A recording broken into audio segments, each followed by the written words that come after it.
વીર શહીદ મનીષ મહેતાના તૃતીય વર્ષ બલિદાન દિવસમાં રક્તદાન કેમ્પનું આયોજન કરવામાં આવ્યું છે. વીર શહીદ મનીષ મહેતા મેમોરિયલ ટ્રસ્ટ અમરેલી તથા શાંતાબા સિવિલ હોસ્પિટલના સંયુક્ત ઉપક્રમે ભારતીય સેનામાં ફરજ દરમિયાન 19 જાન્યુઆરી 2023 બંગાળ ખાતે શહીદ થયેલા અમર જવાન મનીષ ગુણવંતરાય મહેતાની તૃતીય વર્ષ બલિદાન દિવસના રોજ મહારક્તદાન કેમ્પમાં અમરેલીના રાષ્ટ્રપ્રેમી રક્તદાતાઓ દ્વારા રક્તરૂપી વીરાંજલિ અર્પણ કરવા બોડી સંખ્યામાં હાજર રહ્યા હતા. કાર્યક્રમમાં અમરેલીના સાંસદ ભરતભાઈ સુતરિયા, નગરપાલિકાના પ્રમુખ તેમજ નગરસેવકો, વિવિધ સામાજિક તથા રાજકીય સંસ્થાઓના આગેવાનો, વિવિધ સમાજના આગેવાનો, પ્રેસ મીડિયાના પત્રકારો ઉપસ્થિત રહી શહીદ જવાનને વીરાંજલિ અર્પણ કરી હતી.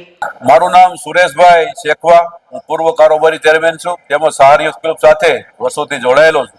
આજે વીર શહીદ મનીષભાઈ મહેતાના ત્રીજી પુણ્યતિથિ નિમિત્તે આજે રક્તદાન કેમ્પ છે અને તેઓએ જે બલિદાન આપ્યું છે એ અમરેલીને કાયમી યાદ રહે એટલા માટે અમરેલી નગરપાલિકાએ પણ જીજીબેન પાસેના પાર્કનું નામ વીર શહીદ મનીષભાઈ મહેતા નામ આપેલ છે. અમરેલીએ ગૌરવ લેવું જોઈએ કે આવા શહીદો પણ અમરેલીમાં છે.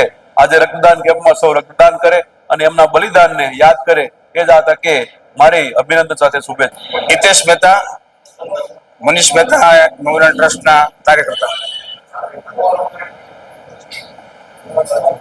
અમરેલીના વીર શહીદ વીર મનીષભાઈ મહેતાની જે રાષ્ટ્ર માટે બલિદાન આપ્યું એનું આ ત્રીજું વર્ષ છે અને એની સ્મૃતિમાં મનીષ મહેતા મેમોરિયલ ટ્રસ્ટ દ્વારા આજે રક્તદાન કેમ્પનું આયોજન કરવામાં આવેલ છે અને એમણે જે રાષ્ટ્ર માટે પોતાની પ્રાણની આહુતિ આપી છે એની સ્મૃતિ જળવાય એવા હેતુ સાથે આજે રક્તદાન કેમ્પનું અહીંયા આયોજન કરવામાં આવ્યું છે.